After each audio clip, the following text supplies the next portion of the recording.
Hi guys, it's Paul from Locks in the City.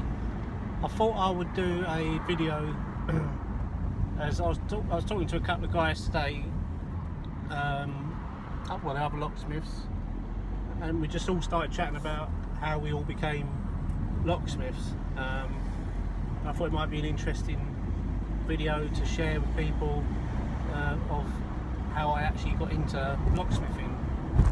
So a bit of background is when I left school, I went to college to start training in mechanical engineering, because I've always had an interest in, you know, mechanical items, taking things apart, understanding how they work, and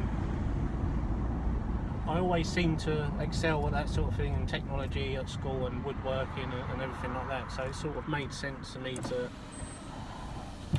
do something like that I enjoyed. I couldn't be sat in an office or sat at a computer all day, so I wanted to do something that would allow me to use my hands and my brain and find solutions to problems, because I've always enjoyed problem solving and puzzles and stuff like that. So I went to Northwest Kent College, started doing the mechanical engineering there, and I think I got to about 6 months into the course, and slowly I sort of became uninterested in it. I wasn't really getting anything from it. Sorry about the light there, but the enjoyment that I got from the classes was the actual mechanical building or making tools, or, you know, I wasn't very interested in the computer design. I wasn't interested in, you know, the theory aspect, as it were, the classroom talking. I was more get out, get my hands dirty and learn that way. So with that in mind, I slowly sort of become a little bit disinterested in it, and I wanted to get some money behind me, so I started doing a part-time job for a company, Iceland's, basically frozen foods. My dad worked there for a period of time, so I sort of got an easy access into the company, and therefore I just continued to just do like a night shift, basically stocking shelves. I went in doing 1 night a week, then it went to 2 nights, and then slowly but surely I was just gaining more and more experience there, and it slowly started going into 3 nights, 4 nights, and then I got to the point where I ended up giving up on the college thing. I wasn't getting anything from it, so I thought I'm just going to work for a couple of years, get some money, or a year, get some money behind me, and then sort of think about what I wanted to do.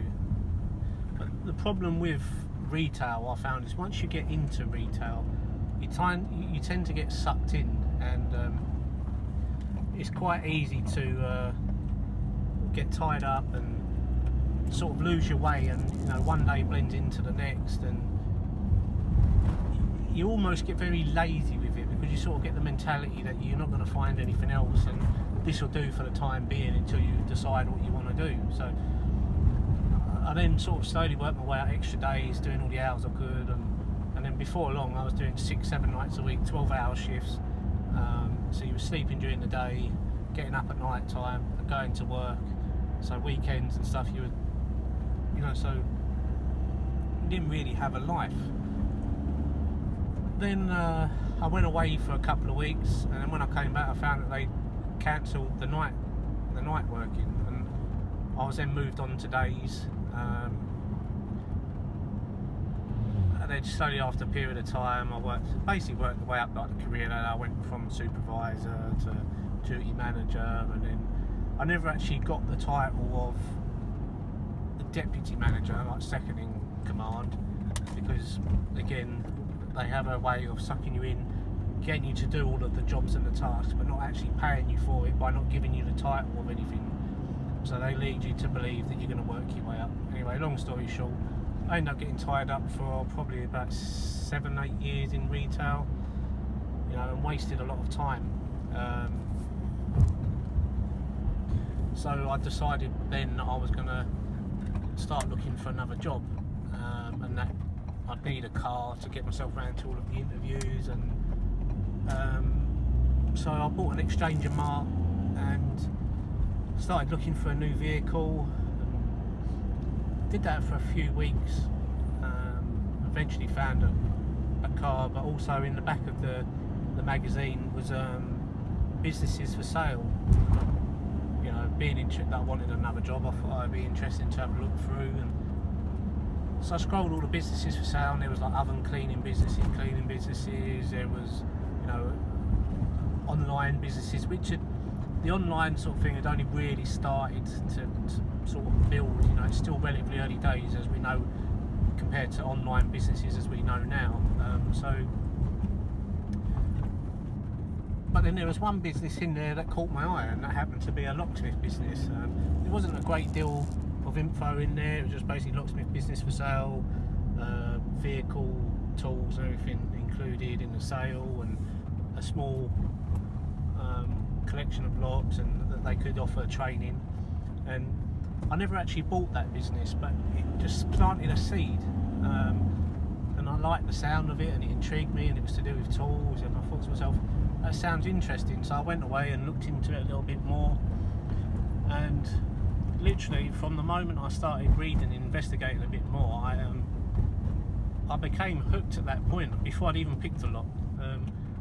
You know, it had aspects of mechanical engineering involved. You know, it's working with your hands, making tools if you needed to, and you know, the more and more I just read into it, I just got absorbed by it, and I started, you know, reading everything I could. And then YouTube was still relatively early days, and there wasn't a great deal out there, but there was some videos, and so you started to watch that. And I then decided to buy some old used locks on eBay, and so I bought that, and then I bought some bits and pieces again from eBay, lock related stuff. And you know, you could buy the ebooks, as it were, which is basically just stuff that was already out there, but you paid people for the privilege to send you an email with an attachment effectively. So I did that, and I was just gaining more and more knowledge and experience, and then decided, and my dad was quite handy as well, he still is, and you know, he's quite a clever guy, to be fair, and he started to make some tools on a grinding stone using drain cleaner. So these were like thin strips of, I don't know, about 2 or 3 mil wide, sprung steel, and we managed to get some templates offline and sort of ground these down into sort of picks, and that is effectively what my first set of tools.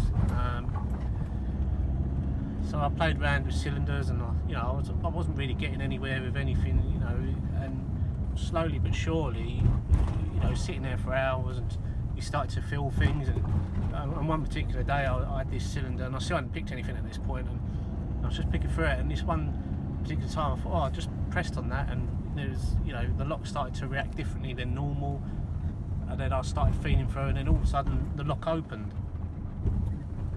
and the elation from that, you know, that's something that you just never forget. It was a moment of disbelief. I couldn't believe that I picked this lock open.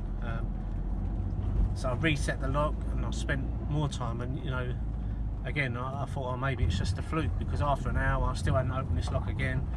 But then within the evening I'd managed to open this lock 3-4 times, you know, and each time I picked it I'd got more and more used to it. I started to understand the way in which it was reacting, so then I moved on to another cylinder. You know, again, it took a couple of hours, but within a couple of hours I'd opened that, you know, to the point where I am now has literally been a slow learning curve, you know. But effectively, yeah, I became a locksmith purely by accident, looking for a car, essentially. And it's so well suited to my mindset, my skill set, that it was a perfect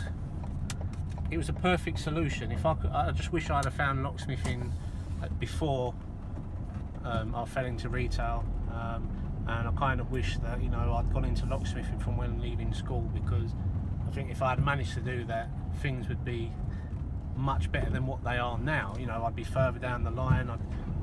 I wouldn't have lost 8 to 10 years of deciding what I wanted to do. I'd have built up my knowledge, you know, probably made contacts earlier on than what you have. But you know, that's all in hindsight, and hindsight's a beautiful thing. So that's really how I got into locksmith. I'm just reversing, so excuse me for a sec. But I'll do some more videos of like my learning curves and everything else, and of how I got into, you know, different routes of locksmithing, and how I went from turning a hobby into a business, as it were. Because when I decided I wanted to do locksmithing, I didn't actually set myself up as a locksmith from day dot. I still continued in retail, but what I'll do is I'll do another video going from how I went from, after deciding that locksmithing is something I wanted to do, into the end of how I ended up setting up the business. But hopefully you found this a little bit informative, guys. Let me know what you think, leave comments. You know, anyone got any other ideas or any other questions that you'd like to ask me, then put them in the comments below, and I'll go through them and see if I can answer everything for people. You know, I can't really be putting videos up on how to open stuff, you know, that's not what this is all about. But you will find videos out there of me opening stuff on my channel, so when you go through. But as I say, guys, you know, you got to understand that I can't put this content out there for everyone. You know, I can show videos of me opening stuff, but I can't really go into details of what I'm feeling for, you know, the tricks and the tips, you know. So please be mindful of that. You know, it's taken a long time to learn these skills and everything else, and if I put them out on the internet for everyone to learn, you know, they can fall into dangerous hands and be used for the wrong reasons. So hope you enjoyed the video, guys. As I say, like, share and subscribe, and see you next time. Cheers, guys.